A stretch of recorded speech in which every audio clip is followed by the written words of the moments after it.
Athgarh बनखंडर Tigiria section अधीन अचलकोट गांव में हाथी उपद्रव देखा मिली। खाद्य अन्वेषण में कुहुड़ी जो जाणी नपारी ग्राम भितर दुईटी हाथी पशिथिबा स्थानीय लोक कहते। वन विभाग कर्मचारी पहुंची नथिबा बेले लोक माने हाथ में ठेंगा धरी हाथी घौड़ाउथिबा देखा मिलुछि, जहां एकदम विपद संकुल एवं ये एमती हवा कथा नुहे। कहीं वन विभाग दायित्व होछि हाथींकर एवं लोकंकर सुरक्षा दबा। अन्यपटे गांव भितर हाथी पशिबा फल ग्रामवासी आतंकित अवस्था रही सूचना देउछन्ति।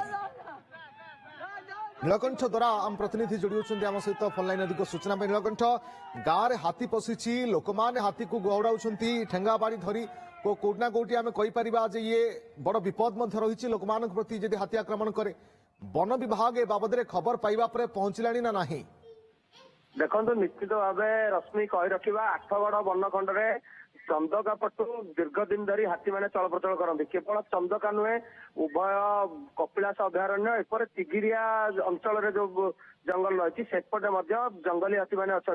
ये दृश्य हूँ तिगिरिया अंचल जो अचलकोट गाँ भितर जो दृश्य देखुचे। गाँ भितर क्यों भाव में हाथी पशुची, हठात रास्ता उपरकू हाथी पलि रास्तार यातायात कर मैंने भयभीत अवस्था अच्छा। किंतु दुख परितापर विषय वन विभाग जो भाव कार्य करने कथा क्यों ना क्योंटी कमी रोचे, जो हाथी जंगल छाड़ी एवं गाँ भितर पशुची। तेरे जेहेतु जंगल रू गाँ भीतर को जंगली हाथी पशिला किंतु वन विभाग कर्मचारी मैंने कौन कर दुख परितापर आठगढ़ दीर्घ दिन धरी डीओपो ना जो रेंजर मैंने रही आठगढ़ रेंजर कार्य दक्षता से भाव में होनी, जो हाथी पल रास्ता उपर रोचंती। केतेबेले जेहेतु धान समय एवं परिवा फसलर समय बिल गुड़िक नष्ट कर हाथी पल। ये दृश्य जो हूँ दुईटी हाथी जंगल छाड़ी अचलकोट गाँव भितर पशिया सहित आखपाख गाँव में बुलूंट एवं से रास्ता दे यातायात करथबा यात्री मैंने भयभीत अवस्था अच्छा। से आखपाख गाँव लोक मैंने भयभीत अवस्था अच्छा, कारण पाखक जो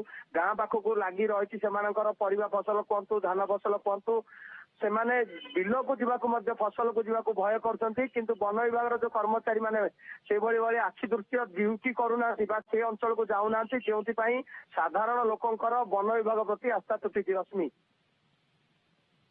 तो वन विभाग रे बाबद कौन प्रतिक्रिया पर्यंत मिललानी कि जे जेतेबेले लोक मान तरफ अभियोग आसुछि वन विभाग पहुंचबो केतेबेले? देखो रश्मि, ए नहीं आम आठगढ़ रेंजर सहित पूर्व जोगाजोग करछु। बारंबार हाथीर जो ट्रैकिंग करने कथा, हाथी गतिपथ को से तदारख करने कथा, किंतु से जो रेंजर जो कथा कहवा कथा से वन विभाग कहवा कथा जे हाथी मान ट्रैकिंग करछंती। आमे जेतिकी पारुछु सेतिकी करूछु काम, किंतु जहाँ से रेंजर जो कथा बोध हुए लोक मान सफिसीयंट नुहे। कारण लोक मान सुरक्षा दरकार। जंगली हाथी पल जंगली हाथी एवं जंगल छाड़ी पूरा गाँ भितर पशिले। वन विभाग अटकई पारुनी, क्यों ना क्योंटी वन विभाग उपर ये प्रश्नवाची सृष्टि करुच्ची। जदि जंगली हाथी गाँ भितर पशुची तो वन विभाग कर्मचारी मैंने करुछंती कौन? जो एलिफेंट वाचर मैंने रोचंती लक्ष लक्ष टका खर्च होची, कोटी कोटी टका हाथी सुरक्षा खर्च होची। से केवल सुरक्षित अवस्था रहिबे से देखुछंती क्यों भाव में लोक मैंने ठेंगा बाड़ी धरी घौड़ाउछंती। केउ समय भी विपद आसी पारे, केउ समय हाथी जीवन जाइपारे अबा लोकंक जीवन जाइपारे, किंतु सुरक्षा निश्चय क्यों ना क्योंटी वन विभाग कर्मचारी प्रश्नवाची सृष्टि करछि। रश्मि, वन विभाग कार्यकारिता पर प्रश्नवाची सृष्टि करुछि, कहीं जनबसती हाथी पशुंट लोक मैंने हाथी को घौड़ाउछंती।